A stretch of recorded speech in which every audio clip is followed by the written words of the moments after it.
Table talk اور مذاکرے اور گفتگو، اگر کوئی کہیں جیتتا ہے تو وہ اعصاب کی مضبوطی سے جیتتا ہے جی۔ وہ کوئی اور لوگ ہوں گے جن کا منہ کھلا کا کھلا رہ جاتا ہے۔ علی والے انداز کچھ اور رکھتے ہیں۔ ہم اخبار پڑھ کر، سرخی پڑھ کر نظریہ نہیں بناتے، نہج البلاغہ پڑھ کے نظریہ بناتے ہیں۔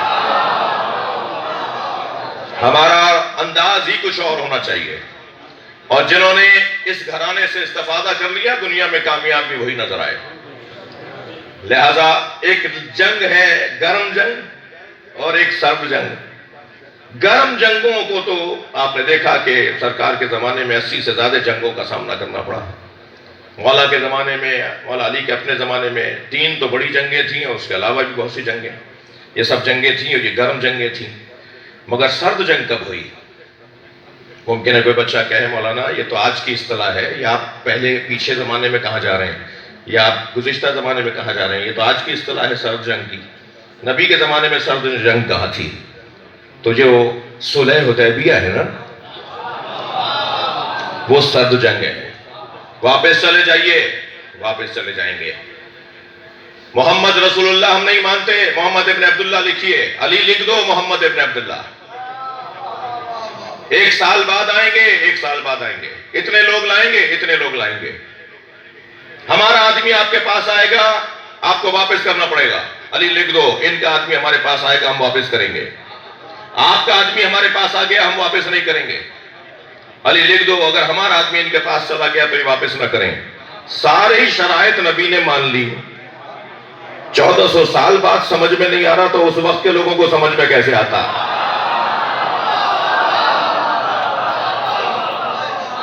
جی کتنا مشکل ہے۔ سرد جنگ کا جو مجاہد ہوتا ہے اسے فی الفور نہیں سمجھا جاتا، اس کی تلوار فوراً نہیں کاٹتی۔ بھائی گونج ختم کریں، ایک کو ختم کریں۔ اس کی تلوار فوراً نہیں کاٹتی، اس کی تلوار جب کاٹتی ہے تو وقت لگتا ہے۔ اب اگر اطاعت اور فرما برداری میں ہے، اب اگر مطیع ہیں اور مولائی ہیں اور شیعہ ہیں اور چاہنے والے ہیں تو انتظار کریں گے کہ کب اس تلوار کا اثر سامنے آئے۔ اگر نبی نے فرمایا کہ ہمارا آدمی اگر ان کے پاس چلا جائے تو یہ واپس، انہوں نے کہا آپ کا آدمی آئے گا تو ہم واپس نہیں کریں گے، جو ہمیں چھوڑ کر چلا گیا وہ اس قابل کا ہے جو اسے واپس مانگے۔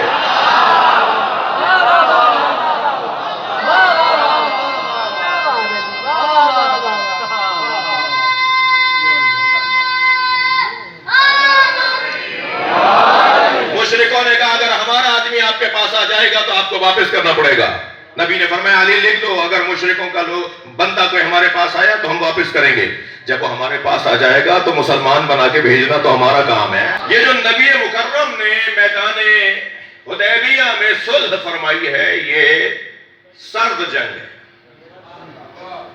اور وہ جو میدان مباہلہ میں سرکار گئے ہیں پنجتن کو لے کر وہ سرد جنگ ہے، اور جو حسین مولا کربلا آئے ہیں یہ سرد جنگ ہے۔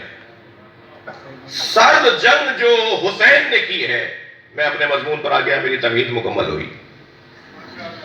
سرد جنگ جو امام حسین نے کی ہے اس کی کاٹ 100 سال پہلے، 100 سال تک تو اس کی کاٹ نظر ہی نہیں آئی۔ دوسرے صدی کے اندر اس کی کچھ کاٹ سمجھ میں آئی۔ 30ویں صدی میں مولا کا تو روزہ ہی 30ویں صدی میں جا کے مزار کے اوپر چھت ڈالی گئی۔ پہلے 100 سال تک تو امام حسین کے روزہ ہی نہیں تھا، قبر تھی اور اس کی حفاظت تھی جی۔ تیسری صدی میں، چوتھی صدی میں، اور پھر جا کر چوتھی صدی میں جا کے پہلی دفعہ مزار بنائے۔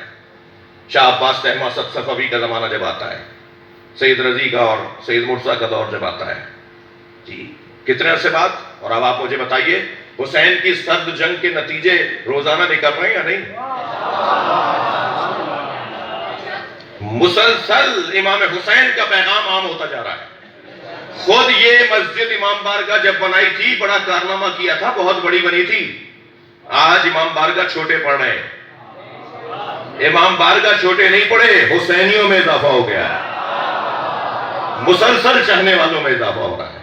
یہ امام حسین کی سرد جنگ کا نتیجہ نکل رہا ہے۔ اس لیے کہ کوئی جنگ کرنے جائے اور بچوں کو ساتھ لے کر جائے خواتین کو ساتھ لے کر جائے. اگر میرے مولا نے جناب زینب کو ساتھ نہ رکھا ہوتا تو اصحاب اخدود کی قربانی کی طرح حسین مولا کی قربانی بھی تاریخ میں گم ہو جاتی. مگر اگر اصحاب اخدود کا نام قرآن نے نہ لیا ہوتا تو ہمیں تو نام بھی پتہ نہ ہوتا. لیکن امام حسین نے اپنے ساتھ جو اہتمام کیا ہے، انتظام کیا ہے، اب ہر دن، ہر نیا دن ایک حسین کی معرفت کے ساتھ اور امام کے تعارف کے ساتھ سامنے آ رہا ہے. یہ مشی، یہ جو پوری دنیا میں سب سے بڑا اجتماع ہوتا ہے کسی، یعنی مکے اور مدینے کے بعد اگر سب سے بڑا اجتماع ہوتا ہے، اللہ کے بعد اگر کسی کے نام پہ مجمع لگتا ہے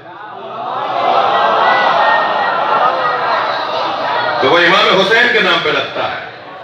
وہ کیا خوب کہہ گئے کہنے والے کہ انسان کو بیدار تو ہو لینے دو، ہر قوم پکارے گی ہمارے حسین.